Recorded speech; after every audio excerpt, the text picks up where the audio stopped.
$200 a month. That's one streaming subscription you canceled. That's 2 dinners out you skipped. That's the gym membership you pay for but haven't used since February. $200. And if you had started 10 years ago, just 10 years, that $200 a month would be sitting right now at roughly $42,000. Not from saving, not from a raise, not from luck. $42,000 because of a mathematical law that has been working quietly in the background whether you used it or not. Now here's the part that should genuinely disturb you. If you had started 20 years ago, $162,000, 30 years, $500,000, 40 years, $1.46 million, from $200 a month. You contributed $96,000 of your own money. The rest, over $1.3 million, was created entirely by time. Not by you, by time. So the question is not whether this works. The math on that is not debatable. The question is why you haven't started. And the answer to that is a lot more interesting than any financial formula. Let's talk about what the S&P 500 actually is, because most people use the words without really knowing what they're holding. The S&P 500 is 500 of the largest companies in America: Apple, Microsoft, Amazon, Visa, Johnson & Johnson.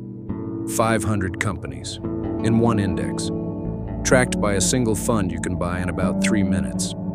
When you put $200 into an S&P 500 index fund, you're not buying one stock. You're buying a tiny fraction of every major American business. You're buying the country's economic output, packaged, priced, available to anyone with a phone and a brokerage account. Now here is the number that anchors everything. Since 1926, nearly 100 years of data, the S&P 500 has returned an average of 10.4% per year. Not every year. Some years it's up 30%, some years it drops 40%. But over the long run, averaged across wars, recessions, pandemics, and political disasters, 10.4% per year.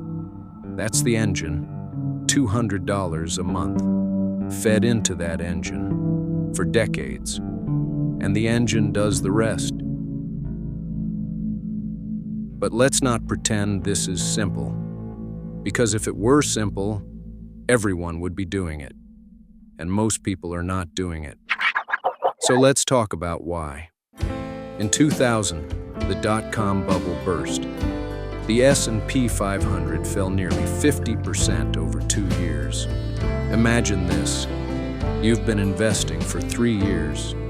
You've watched your account grow. You're proud of yourself. Then one morning you open the app and half of it is gone. Not half of your profits, half of everything. What do? If you're most people, you panic. You sell. You swear off the market forever. You move everything to cash and spend the next 5 years waiting for it to feel safe again. And here's what happened to those people. By 2013, just 13 years after the crash, the S&P 500 had not only recovered, it had passed its previous high. The people who held made all of it back, and then some. The people who sold in 2001, they locked in the loss. They missed the entire recovery, and most of them never went back in. Then 2008 happened, the financial crisis. The S&P 500 dropped 57%, from peak to bottom. 57. People were comparing it to the Great Depression. Lehman Brothers collapsed.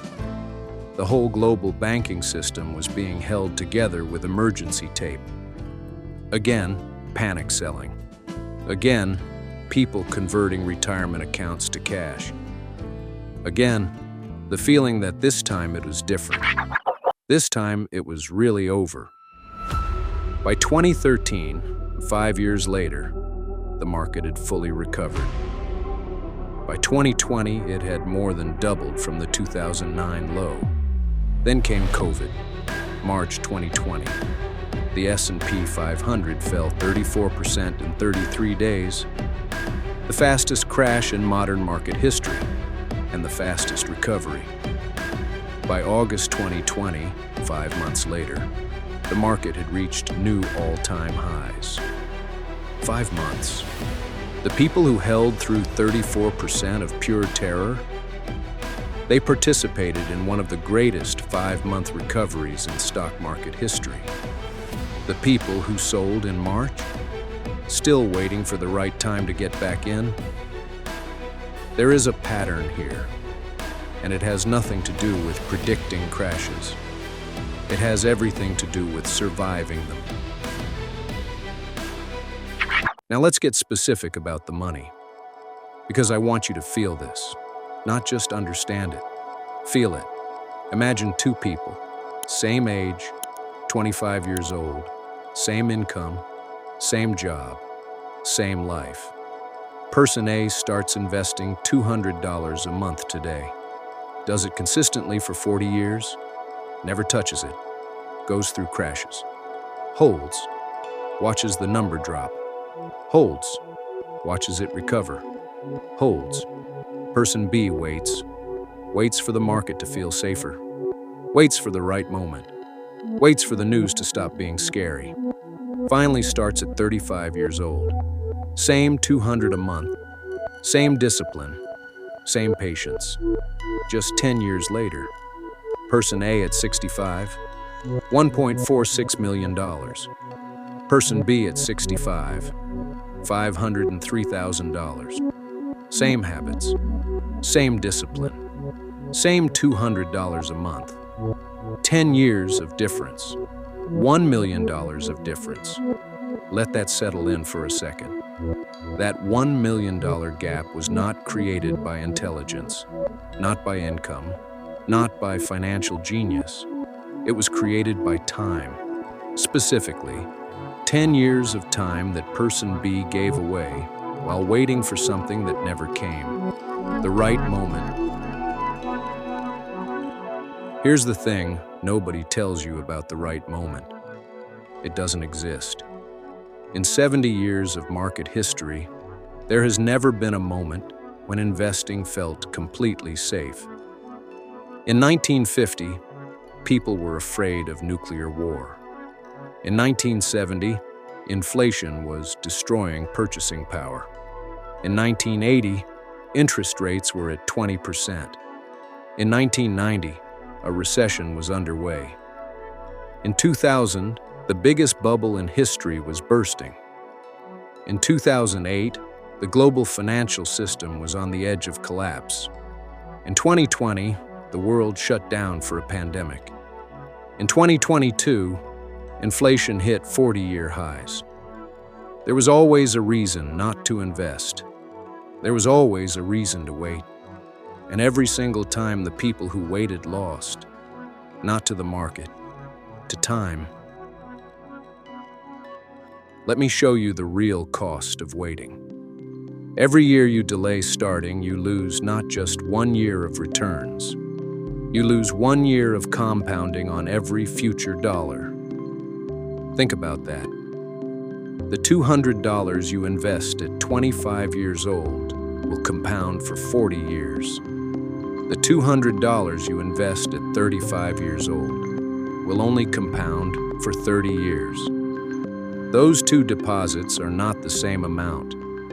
They have the same face value, but they have completely different futures. The first $200, the one you invested at 25, will be worth, on average, about $9,000 at 65. The same $200 invested at 35, about $3,500.